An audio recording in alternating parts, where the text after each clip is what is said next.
Hey everyone, how's it going? Welcome back to Let's Play Nier Automata. Last time we hit the first switch in the tracks for Route C and went from A2 losing her mind out in the desert to 9S who's going after the enormous tower that sprung up out of nowhere. Before we carry on, we're back in the Forest Kingdom so we can pay a visit to the secret blacksmith, Masamune. He will upgrade our weapons up to their maximum level of 4. And after upgrading your first weapon to +4, which I think for me is going to be a Virtuous Contract, this has been my workhorse throughout the game, and don't think we can get anything else up to +4 just yet. The material tax right now is a little bit high. We'll be able to buy most of those materials from a secret shop a little bit later, at our leisure. So after upgrading your first weapon to +4, he should also give you a weapon called the Cruel Blood Oath. Maybe we have to talk to him one more time. Also buy his machine stuff while I'm here, because I forgot to do that back in Pascal's village back in the day.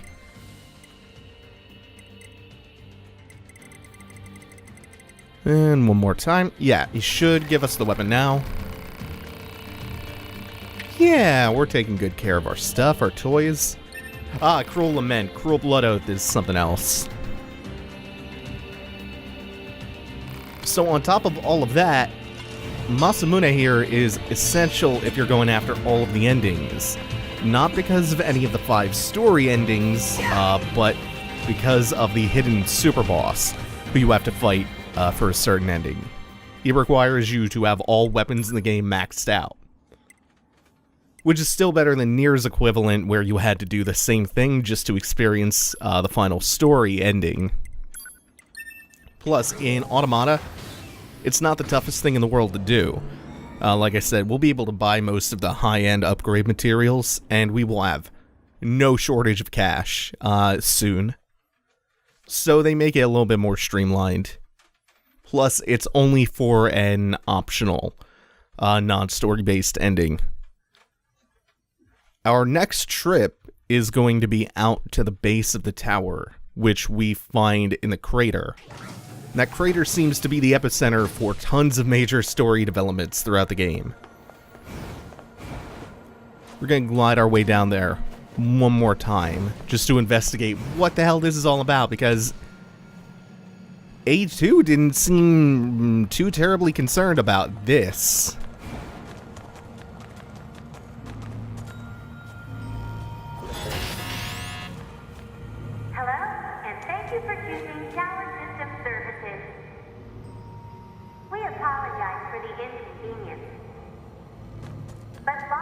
Each sub-unit must be deactivated before accessing the main tower. Have a great day. Query. What is... Hello, and thank you for choosing Tower System Services. Special authorization keys are required to access tower sub-units. We apologize for the inconvenience, but access is not permitted at this time. However, today we have a special gift for first-time visitors to this tower. A tour of our brand new resource recovery unit. We look forward to serving you again. The heck was that? A forced message from the enemy system. Said message relays the locations of objects known as resource recovery units. Now they're just messing with us. Hey, Pod. Give me a rundown on what happened while I was resting. Affirmative. Relevant data concerns the massive facility you just accessed. It appears to be machine-related in origin, though further details are unknown. Additionally, the large structural units launched from the facility have been detected in multiple areas. Large structural units? Said units were marked as goals earlier. They are believed to be so-called resource recovery units. What do these units do? Unknown. Where's A2? Unit A2's position and current status are unknown. All right. Mark the positions of those units on my map, will you? Proposal. Unit 9S should state his intentions. I'm going to wipe out the machines. With the bunker destroyed, Previous orders to Yorha units would be suspended. Proposal. Rendezvous with resistance forces and confirm chain of command. I don't care about chain of command. I have one goal now. I'm going to kill every last machine. And then I'm going to kill it. Okay, I'm gonna get out of here before any more weird hitboxes show up. So I think we're off to Pascal's village, which will provide a shortcut to the Forest Kingdom, specifically the unit in the Forest Kingdom that we're looking for. We've seen these things before. I referred to one as a big floating ziggurat back in the floating flooded city, when we were checking out the crashed flight unit. Also, I like how you approach it. It plays like this stock-sounding customer service message. Isn't that interesting? But there's another ulterior reason why I came to Pascal's village to get to the shortcut. It's because when you come here as 9S, the place is completely deserted. There's no one here. Pascal's nowhere to be found. The shops, the kids, Jean-Paul's cadre of devoted fans, the scientist robot who we were investing in his research, none of the quest givers. Nobody is here right now. But again, that is not the only reason I came here. Like I said, this is a pretty quick way to get to the collection unit.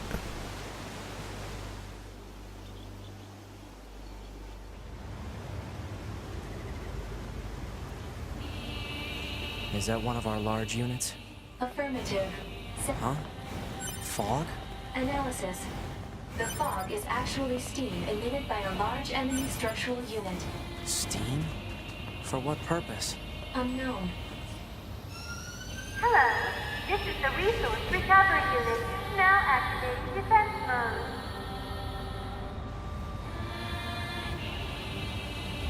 Nice of them to warp me onto the bridge so I didn't have to glide down here.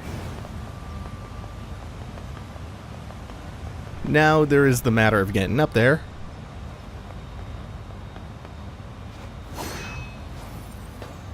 Is this writing? I can't read it. Analysis. Writing is an ancient language known as angelic. It reads, meat box. Okay then. Oh, there it is!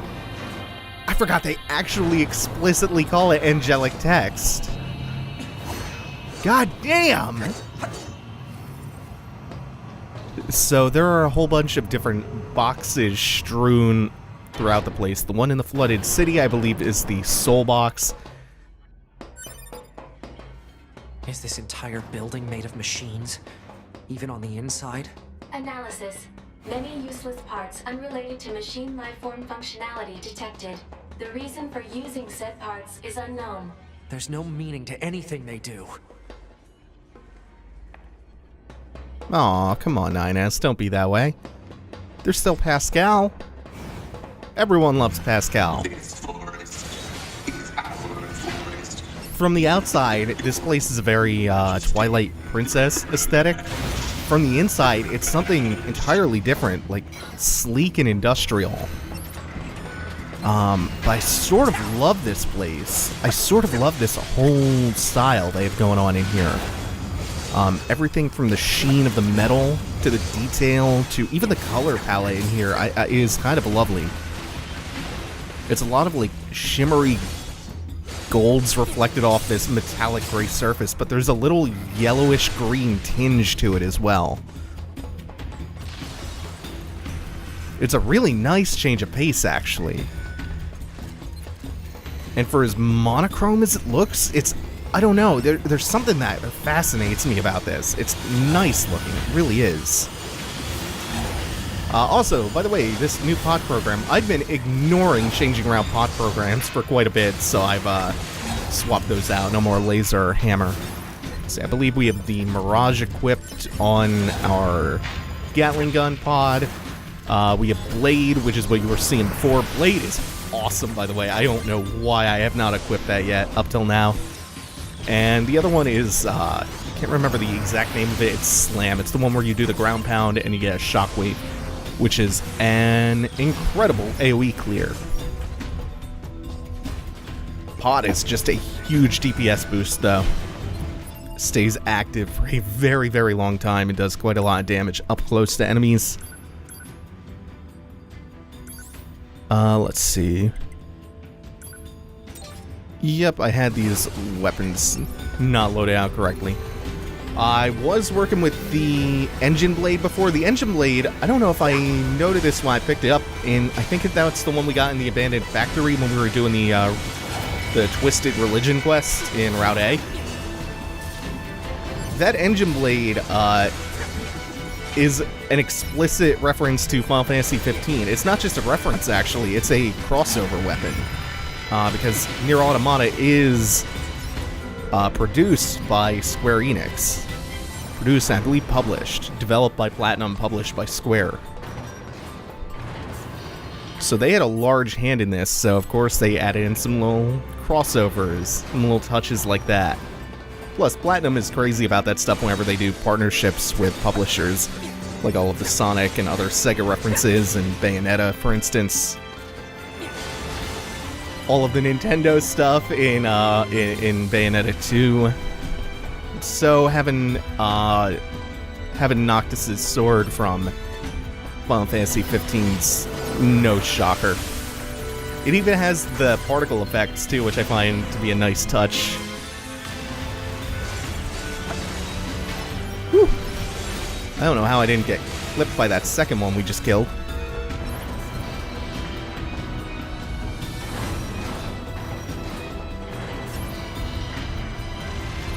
So Route C, it's all new story, new bosses for the most part, some new enemies, but it's all taking place generally in the same locations we've already visited. So it's not like tons of new assets are being used for this playthrough.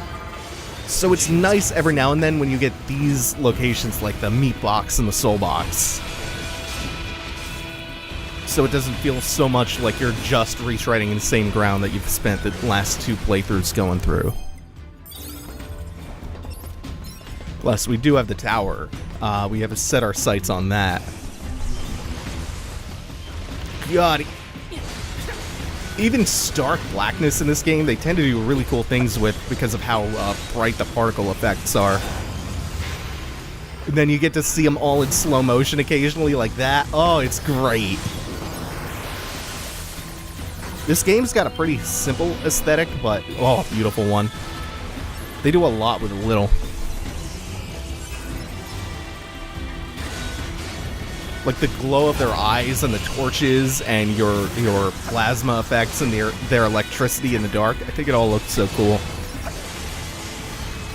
Just like the boss fight at the end of the Twisted Religion quest that you do mostly in the dark. That's also really neat.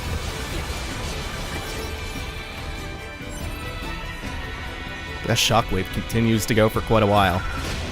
Ooh, we still have you guys. That's a great effect. The blinking of the grenades being the only thing you can see coming at you.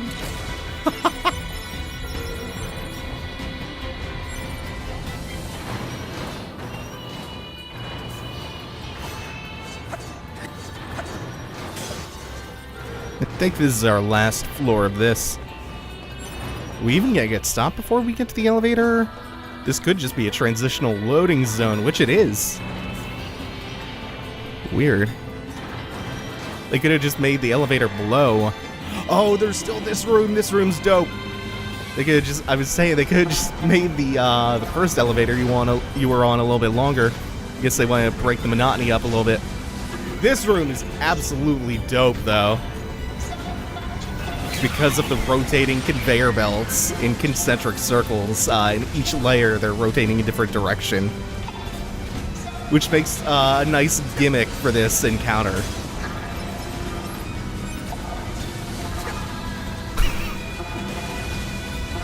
Want to stick to the air as much as possible when you're getting close to them. Otherwise, it's a pain in the ass to close the distance. Come here. There we go. No, it should just be, that is an enhanced Goliath, so we'll blow this one up near him to do a little extra chip damage before we start hacking him up.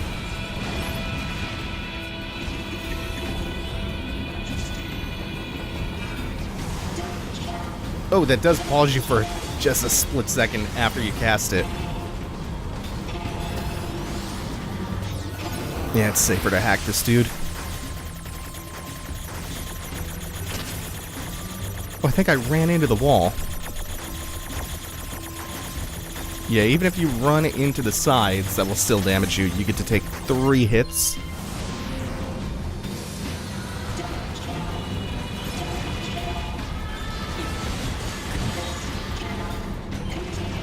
Don't kill, this cannot continue.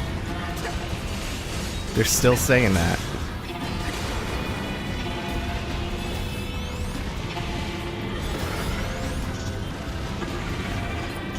Oh, I don't know why that wasn't winding up.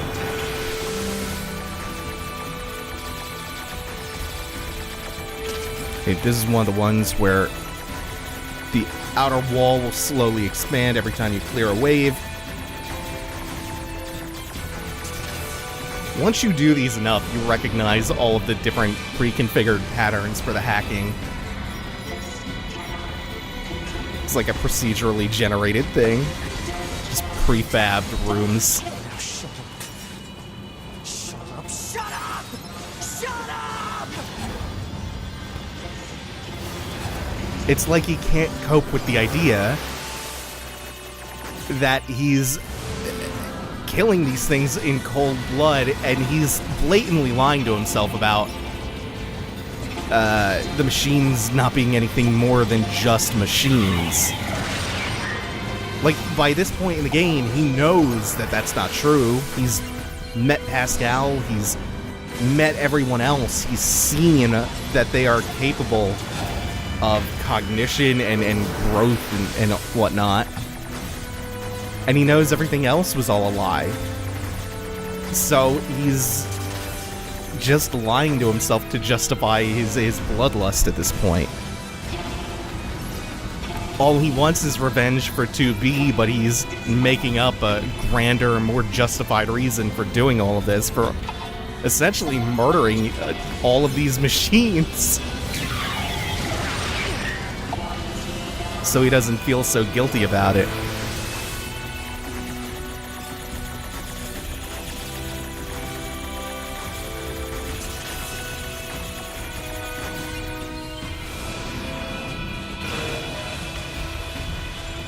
Nope, the laser is not necessarily what I want. Oh, they blow up after a set amount of time anyway.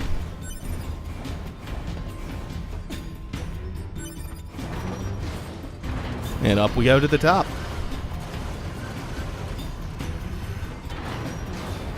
Machine parts.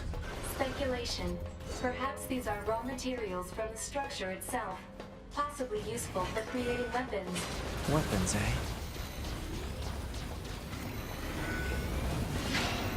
So one charge up shockwave, and then, yep, just a couple of follow-up hits will clear those out.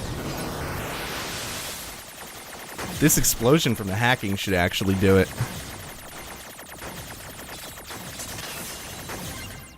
Notice how it's gone stark silent? No backing music anymore?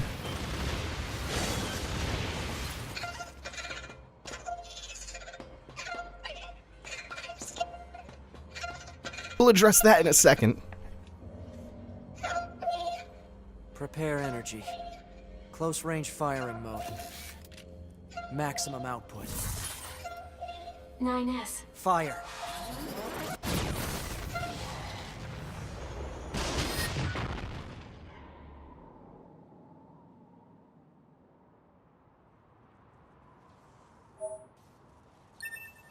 There's one access key.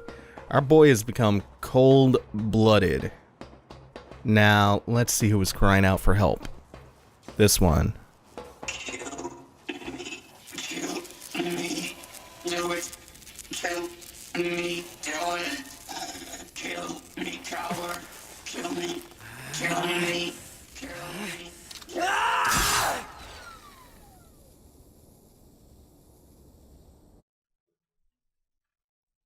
That is the exact same way that Eve was killed.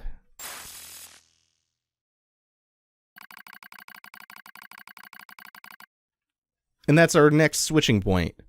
And we will be going back to A2. But we have some additional data. Memory region is combined with 2B's data, currently monitoring progress to analyze effect.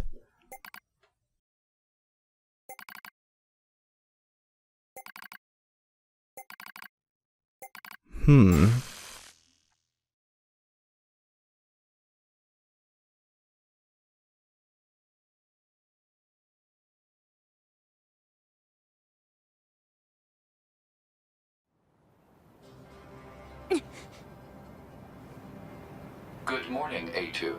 What the? Analysis. Your high unit A2 was restarted 5 minutes and 42 seconds ago.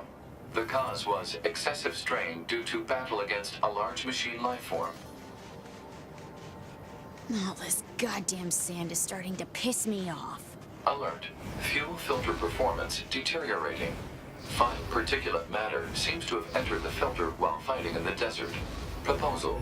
Replace the faulty part immediately. You make it sound so easy. Records indicate said part was once used at the resistance camp. The resistance camp. Well, hello there. Glad I accidentally came across this. You're fortunate enough not to be qualified to enter. How cruel the gods can be to allow such misfortune to occur. Please, you must get away from here as fast as you can. Just standing here will be detrimental to your health. There's only one thing I can do for you for now. I must self-destruct. This will result in a rain of useful materials. They're yours to keep. One day you will discover the truth. May you live a long and healthy life. So the apologetic robot is guarding a door to nothing, apparently.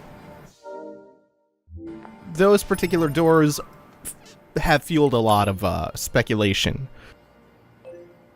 The most likely explanation is that they are intended to be access points for DLC forthcoming.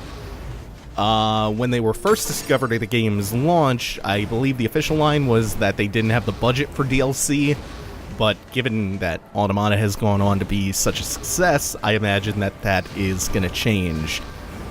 And that those doors will probably fulfill that function at some point. They might also be referring to the, they might also be what Masamune was referring to, I should say. The sealed shrines, which house the 8 weapons, the 4 white ones, the 4 black ones. Those 8 weapons aren't as well hidden as Masamune would have you think, though. Most of them are pretty easy to come by. They're the virtuous and the cruel ones. And the main difference between the two sets is generally the white ones have Holy Blessing, while the black ones have Dark Impulse. Holy Blessing is a damage boost at full HP, Dark Impulse is the red Tearstone Ring effect, damage boost at critical HP. So maybe the initial plan was to have those weapons sealed in those additional shrines, those locked door areas,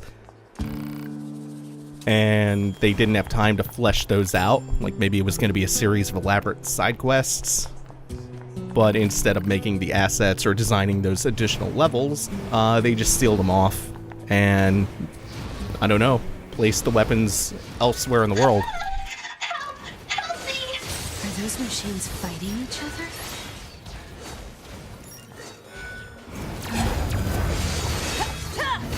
So inside the resistance camp, nothing is really going on. Outside, we find Pascal being attacked. And nobody inside the resistance camp at the moment will talk to us because A2 is a stranger to them. Thank you so much for saving me. You're a machine too. Wait, please. I have no intention of harming you. My name is Pascal, and while it's true that I am a machine life form, I also detest fighting of any kind. Uh-huh. And machines don't have souls.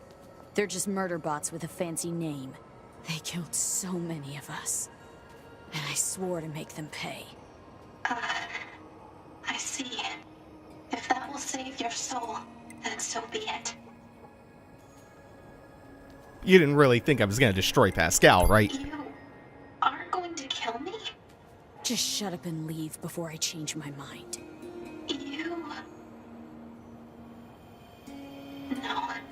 Never mind. You have my thanks.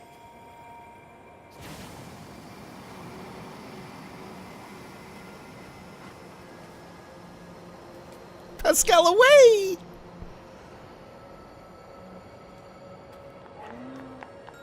Okay, let's go back into the camp. Because there is one person in here who will recognize and talk to us, and that is Anemone. Number 2, you're still alive. Yeah, Anemone and A2 know each other from back in the day, it seems. Also, note how Anemone referred to A2. Number 2. I think she calls 2B the same thing during the first time they meet. Yeah, 2B is dead. 2B's dead. I killed her. She was infected with a logic virus.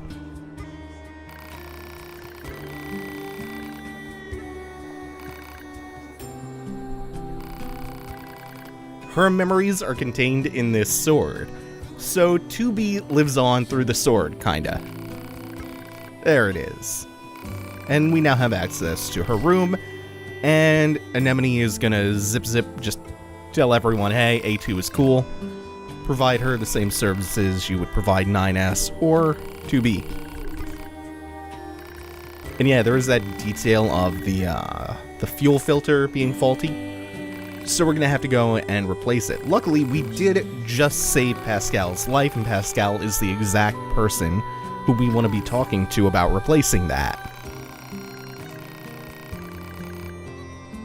And we're kind of just really quick skipping over the same set of emotions and explanations that 2B and 9S got and felt. Kind of just doing that and fast forward for 9S so we don't sit here recapping what we've already seen and done. Alert. A broken filter will cause significant problems with fuel distribution.